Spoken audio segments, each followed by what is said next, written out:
ఇది 1812లో జరిగిన ఆసక్తికరమైన సంఘటన.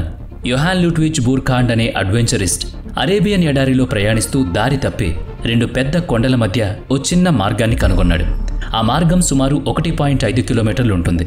ఆ కొండ మధ్యలో నడుస్తూ వెళ్లిన అతను చివరికి మార్గం కొంచెం వెడల్పుగా మారిన చోట లైమ్ స్టోన్ కొండల్లో తయారు చేసిన ఒక అద్భుతమైన నిర్మాణాన్ని చూశాడు.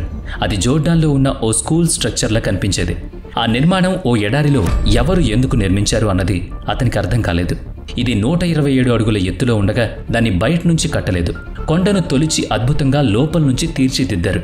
ఈ నిర్మాణాన్ని ఈరోజు అరబిక్లో ఖజానా అని పిలుస్తారు. అంటే దాగిన ధనం ఉండే ప్రదేశమని అర్థం. ఈ ఖజానా ఉండే ప్రదేశం నిజంగా అద్భుతంగా ఉంటుంది. దీని పిల్లర్స్ కొండ అడుగు నుంచి పైకి ఎత్తుగా ఏర్పడి వాటి పైభాగం చాలా అందంగా శ్రద్ధతో తయారైంది. ఇవి చెక్కినట్టుగా డిజైన్గా కనిపించడం ఓ గొప్ప కళగా ఉంటుంది. ఈ మార్గం చివర ఓ గదికి దారితీస్తుంది. ఆ గదిలో ఎటువంటి ప్రత్యేక డిజైన్లు లేవు, కానీ పక్కాగా చెక్కిన రాళ్ల సహజ అందం మాత్రమే ఉంది. ఆ అడ్వెంచరర్ దీన్ని చూసి ఆశ్చర్యపోయాడు. ఈ దృశ్యం చూసిన వెంటనే అతనికి ఇంకా లోతుగా వెళ్లాలనిపించింది. ఒక చరిత్రను దాచిన నగరాన్ని కనుక్కోవాలన్న ఆశతో కొద్దిగా ముందుకు వెళ్ళగానే అతను దాదాపుగా 6,000 మంది కూర్చునేందుకు వీలైన ఒక థియేటర్ను చూశాడు. ఇది కూడా రాళ్లతో చెక్కి చేసిన అద్భుత నిర్మాణం. థియేటర్ నుంచి ఒక రహదారి ఒక పెద్ద దేవాలయంగా కనిపించే నిర్మాణానికి తీసుకువెళ్ళింది. అక్కడ కొన్ని అవశేషాలు కూడా కనిపించాయి. అవి ఏదో ఒక మహానగర అవశేషాలుగా ఉన్నాయనే సంకేతాలిస్తున్నాయి. ఇవన్నీ చూసిన అతనికి అప్పట్లో ఒక తెగ గురించి విన్న కథలు గుర్తొచ్చాయి. ఆ కథ ప్రకారం అరేబియన్ ఎడారిలో ఒక తెగ ఉండేది. ఇది చైనా, ఇండియా, ఈజిప్ట్ మరియు రోమ్ మధ్య సిల్క్ మరియు మసాలాల ట్రేడింగ్ చేసేదట. ఈ తెగ తన ఖజానాని ఎత్తైన కొండల లోపల దాచుతూ గ్రీకులు మరియు రోమన్లకు అది దొరకకుండా చేస్తారు. చరిత్రలో ఈ తెగను నెబటీనియన్స్ అని పిలిచేవారు. ఈ తెగ 2000 సంవత్సరాల క్రితమే చాలా ప్రసిద్ధి చెందింది. వీరు ఎడారిలో టెంట్లు వేసుకుని ఉండేవాళ్ళు. అయితే అలాంటి టెంట్లలో నివసించే ప్రజలు పేట్రా లాంటి అద్భుత నగరాన్ని ఎలా నిర్మించగలిగారు అనే ప్రశ్న అందరినీ ఆశ్చర్యపరిచింది. ఈ అద్భుతమైన స్థలం బయటపడిన తర్వాత పేట్రా ప్రఖ్యాతి అంతర్జాతీయంగా పెరిగింది. ప్రపంచవ్యాప్తంగా ఉన్న పురావస్తు శాస్త్రవేత్తలు, చరిత్రకారులు ఈ ప్రదేశాన్ని సందర్శించడం మొదలుపెట్టారు. ఎందుకంటే ఈ పురాతన మిస్టరీకి ఓ సమాధానం కనిపెట్టాలన్న ఉత్సుకత వాళ్లలో ఉంది. ఇక్కడ 127 అడుగుల ఎత్తున్న నిర్మాణం ఉంది. అది సాధారణంగా నిర్మించబడలేదు, రాళ్లను చెక్కి తయారు చేశారు. ఇది చాలా క్లిష్టమైన పని, ఎందుకంటే ఇది సాధారణ నిర్మాణం కూడా కాదు కదా. దీనికోసం శ్రమించి పనిచేసే కార్మికులు అవసరం ఉండాలి. నేటి కాలంలో కూడా మనం చూస్తున్నట్టే కట్టడాల నిర్మాణం సమయంలో చుట్టూ కట్టెలతో నిర్మాణాలు ఏర్పరిచి వాటిపై కార్మికులు నిలబడి పనిచేస్తారు. అలాంటి తాత్కాలిక నిర్మాణాల్ని అప్పటికీ ఉపయోగించినట్టు ఇక్కడ ఆనవాళ్లున్నాయి. పేట్రాలోని ఇతర నిర్మాణాలు కూడా అద్భుతంగా ఉంటాయి, కానీ వాటి నిర్మాణం ఎలా జరిగిందో చెప్పే ఎలాంటి స్పష్టమైన ఆధారాలు అందుబాటులో లేవు. చాలా పరిశోధనలు, ప్రయోగాల తర్వాత పరిశోధకులు అక్కడ ఒక పూర్తి కాలేకపోయిన నిర్మాణాన్ని కనుగొన్నారు. నిర్మాణ రహస్యాన్ని వెల్లడించే గమ్యం అయిందనిపించింది. దీన్ని చూస్తే వాళ్ళు పైనుంచి కిందకి లైమ్ స్టోన్ను కోస్తూ నిర్మాణాన్ని రూపొందించేవారని అర్థమవుతుంది.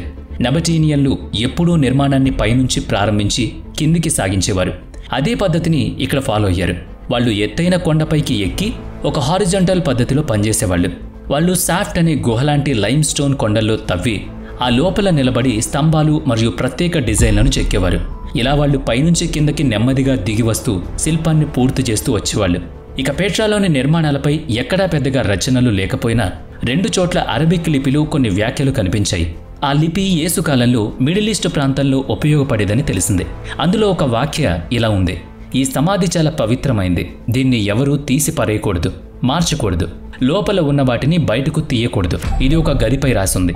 ఆ గదిలో పలు ఖాళీ చెక్కపెట్టెలు కనిపించాయి. వాటి పరిమాణం ఆధారంగా అవి శవాల కోసం ఉపయోగిస్తారని అంచనా వేయబడ్డాయి. ఇవే పేట్రాలో ఉన్న శ్మశాన గదులు. ఇలాంటి గదులు 800 కంటే ఎక్కువ పేట్రాలో కనుగొనబడ్డాయి. ఇక్కడ మాత్రమే కాకుండా పేట్రాలో కొన్ని ప్రమాణాలు కనిపించాయి. ఇవి అక్కడ ఒక సమయంలో జీవిస్తున్న ప్రజల ఆధారాలిచ్చాయి. కొన్ని నిర్మాణాల పరిమాణాన్ని బట్టి చూస్తే పేట్రా యొక్క గోల్డెన్ పీరియడ్లో అక్కడ 20,000 మందికి పైగా నివసించినట్టు అంచనా వేశారు. చివరికి 300 మంది మాత్రమే మిగిలినప్పటికీ ఇది ఒక పెద్ద జనాభా కలిగిన నగరం అనే నిజం తెలిసింది. అది కూడా ఒక పొడి ఎడారిలో. అప్పుడు వాళ్ళు నీటిని ఎక్కడి నుంచి తెచ్చుకున్నారనేది ఒక ప్రశ్న. దీనికి సమాధానంగా పేట్రాలో గ్రేట్ టెంపుల్ అనే నిర్మాణంలో కొన్ని సూచనలు లభించాయి. అక్కడ ఫ్లోర్ను పరిశీలించినప్పుడు కొన్ని రహస్య సొరంగాలు కనిపించాయి. ఇవి మట్టిలోకి నీరు దిగబోసే పాతకాలపు నీటి ప్రవాహక వ్యవస్థలో భాగమై ఉండొచ్చు. ఆ తర్వాత జరిగిన జీపీఆర్ గ్రౌండ్ పెనట్రేటింగ్ రాడార్ పరీక్షల ద్వారా కూడా ఇది నిరూపితమైంది. పేట్రాలో అండర్ గ్రౌండ్ నీటి వ్యవస్థ ఉండడం ఖచ్చితంగా నిరూపితమైంది ఈ ప్రయోగంతో. కానీ అసలు నీరు వచ్చేది ఎక్కడి నుంచి? ఎందుకంటే ఇది ప్రపంచంలోని అతి పొడి ప్రదేశాల్లో ఒకటి. అయినా అక్కడ ఒక నీటి మూలం ఉంది. ఎన్ముసా అనే పేరు గల ప్రకృతి ఊట అది. ఇది భూమి అడుగు నుంచి నీటిని కల్పిస్తుంది. సమస్య ఏంటంటే ఇది పేట్రా నగరానికి సుమారుగా 8 కిలోమీటర్ల దూరంలో ఉంది. ఇప్పుడు ప్రశ్న వచ్చింది కదా, నబటీనియన్లు ఆ నీటిని 8 కిలోమీటర్ల నుంచి ఎలా తెచ్చారు? దీనికి సమాధానం పేట్రాలో ట్రైన్స్ లాంటివి కనిపిస్తున్నాయి. ఇవి కొండల మధ్యలో వేసిన నీటి పైప్ లైన్ల సంకేతాలుగా ఉన్నాయి. ఇవి చాలా చిన్న చిన్న భాగాలుగా నిర్మించబడి వాటిని కలిపి పెద్ద పైప్ లైన్గా మార్చారన్నమాట. ఈ పైప్ల వ్యవస్థను 4 డిగ్రీల కోణంలో వంచి అమర్చడం వల్ల నీటి లీకేజ్ కూడా జరిగింది. నిపుణులు పేట్రాలో ఉండే పైపుల యాంగిల్ను పరిశీలించినప్పుడు అవి ఖచ్చితంగా 4 డిగ్రీలపై అమర్చబడ్డాయని తెలిసింది. అంటే నబటీనియన్లు అప్పటికే సైంటిఫిక్గా కొలతలు కొలిచారన్నమాట. 2000 సంవత్సరాల కిందటే వాళ్ళు ఎంతో గొప్పగా వాళ్ల బుర్రను ఉపయోగించారు. పేట్రాలో వచ్చే వరదలు చాలా ప్రమాదకరంగా ఉండేవి. వాటి నుంచి ప్రజలను రక్షించేందుకు పలు ప్రదేశాల్లో పురాతన డ్యాంలు నిర్మించారు. పరిశోధకులు ఇక్కడ సుమారుగా 5 పురాతన డ్యాంలను కనుగొన్నారు. వాటిలో కొన్ని ఇప్పటికీ 2000 సంవత్సరాలుగా నిలబడి ఉన్నాయి. ఈ డ్యాంలు కేవలం నీటిని నిల్వ చేసేందుకే కాదు, పట్టణాన్ని వరదల నుంచి రక్షించేందుకు కూడా. నబటీనియన్లు రాళ్లను చెక్కి నిర్మించిన అద్భుతమైన కట్టడాల నైపుణ్యం ప్రపంచంలో మరెక్కడా కనిపించదు. వాళ్ళు ఎడారిలో నీటిని సరఫరా చేయడానికి చేసిన ఇంజనీరింగ్ ఓ అద్భుతం. అయినా కూడా ఇప్పటికీ ఒక ప్రశ్న వెంటాడుతూనే ఉంది. ఈ నగరం ఎందుకు ఖాళీ అయింది? ఇక్కడ నివసించిన 300 మంది ప్రజలు ఏమయ్యారు? పురాతన డాక్యుమెంట్స్ ప్రకారం ఈ ప్రాంతంలో క్రిస్టియన్ ఇయర్ 363లో ఓ భారీ భూకంపం సంభవించింది. దీనివల్ల పేట్రాలోని అనేక నిర్మాణాలు ధ్వంసమయ్యాయి. కేవలం కొన్ని మాత్రమే కాదు, డ్యాంలు, నీటి వ్యవస్థలు, గోడలు అన్నీ కూలిపోయాయి. అక్కడ శిలలు, నిర్మాణాల నమూనాలు ఇప్పటికీ పేట్రాలో కనిపిస్తాయి. ఇది భూకంప తీవ్రతను తెలియజేస్తుంది.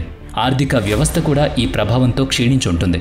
అదే కారణంగా పేట్రా నగరం క్రమంగా అంతరించిపోతూ వచ్చింది. చివరికి ఈ పేట్రా నగరానికి జీవం ఇచ్చిన నీరే అదే నగరాన్ని నాశనం చేసింది. భారీ వరదల కారణంగా నగరం మొత్తం మునిగిపోయింది. నబటీనియన్లు అనేక శతాబ్దాల పాటు నిర్మించిన అద్భుతమైన ఇన్ఫ్రాస్ట్రక్చర్ అంతా కూడా కొట్టుకుపోయింది. ఇప్పుడు అక్కడ నీరు లేదు, ట్రేడింగ్ సిస్టమ్ లేదు. ప్రజలు కూడా వేరే నగరాలకు వలస వెళ్ళిపోయారు. పేట్రా నగరం వదిలేసి ప్రజలు నెమ్మదిగా వేరే ప్రాంతాలకు వెళ్ళిపోయారు. 1985లో యునెస్కో ఈ పేట్రాను వరల్డ్ హెరిటేజ్ సైట్గా గుర్తించింది. మీరు Indiana Jones and the last crusade cinema చూసే ఉంటారు. అందులో హోలీ గ్రేల్ టెంపుల్ అంటే అదే అసలైన పేట్రా ఆలయం అని భావిస్తారు. వాస్తవంగా పేట్రా అనేది అద్భుతమైన కళ, విజ్ఞానం, నీటి నిర్వహణ, వ్యాపార చరిత్ర మరియు మానవ నైపుణ్యానికి ఓ మచ్చు తొనక లాంటిది. వీడియో నచ్చితే లైక్ చేయండి, షేర్ చేయండి. ఇప్పటి వరకు మన ఛానల్ని సబ్స్క్రైబ్ చేయనట్లయితే ఇప్పుడే సబ్స్క్రైబ్ చేసుకుని పక్కనే ఉన్న బెల్ ఐకాన్పై క్లిక్ చేయండి. నెక్స్ట్ వీడియోలో మళ్ళీ కలుద్దాం. Thanks for watching.